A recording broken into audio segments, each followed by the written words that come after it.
Welcome to Rauta, I am Jerry, and this time we're going to talk about old school death metal. This one is from United States, called in Sanguinem, and Flu World Order, a Corona-themed name I would guess, from United States. Being a debut album, this one was already released originally as digital format in 2023. It took a few months, however, this to reach physical levels. Let's turn it up the right way though. And this one is released through Bestial Burst in early 2024. I think the official release date was February 1st, 2024.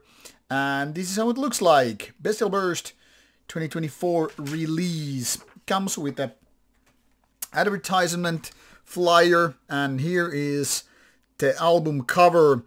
We have some Terminator lookalikes here, some skulls as it's supposed to be, impaled people of course, basically everything you need to have on a death metal cover. Mind you, some people would label this as death trash metal. I'm bound to disagree a little bit. Agree and disagree. Let me explain. First of all, this band being more like a certain kind of a side project to certain evil incarnate members is exactly old school death metal, the way a lot of old school death metal albums were, well, still are, and the bands. That is, they did have a lot of thrash metal influence.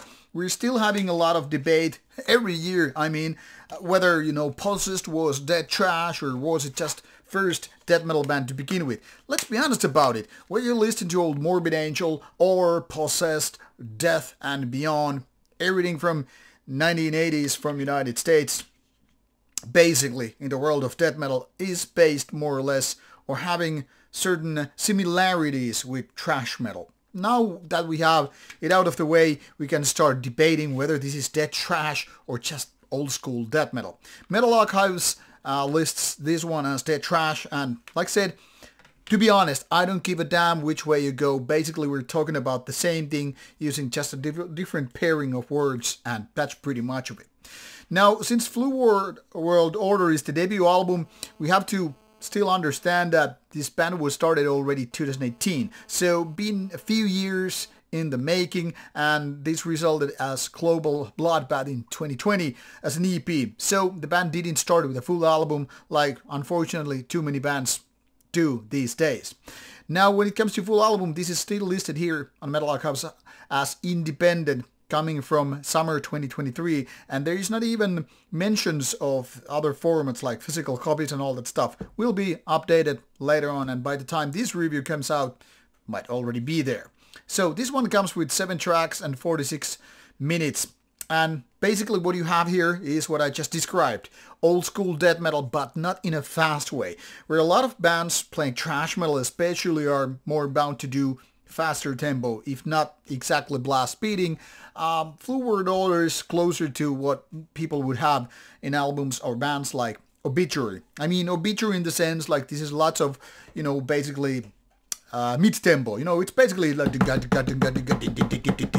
palm meter riffs, what you have, and that's pretty much of it. Of course, there are faster parts, but really, if you're expecting some kind of a fierce, aggressive, machine gun firing drums, blast beats, whatever, you're gonna be disappointed. When you embrace that this is going to be more on the mid-tempo section, and as such it's gonna do this certain level of trashiness, including a lot of those very traditional death metal riffs, and you're kind of bound to go.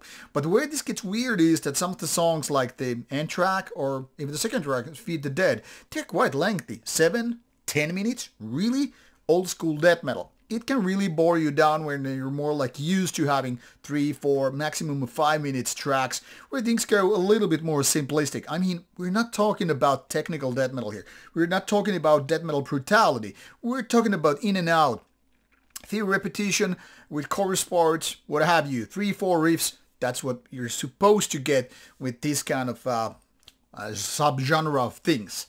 Then of course this is having a little bit old school sound. That is, it's more on the less polished ways. So if you get like late 80s, early 90s vibe from this album, I wouldn't be surprised.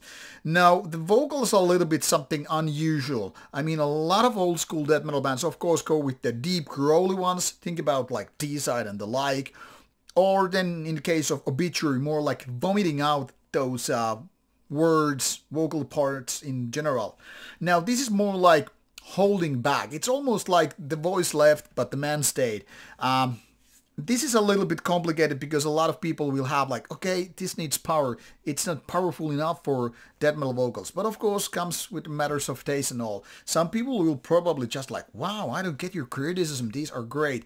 I am basically just used to more powerful ways. Whether we're talking about deep sewer growls or something inhumane coming from the cellars and dungeons and all. So maybe I'm that wise a little bit disappointed. In general, however, this is very, very listenable. If you just expect old school death metal with mid-tempo parts and all, you're good to go. Now, links are provided in the description box. You can pretty much follow them, to find where this album is available and listen to it and all. And if you like it, buy it. Thanks for your time. Check out it and let me know what you think. Bye-bye.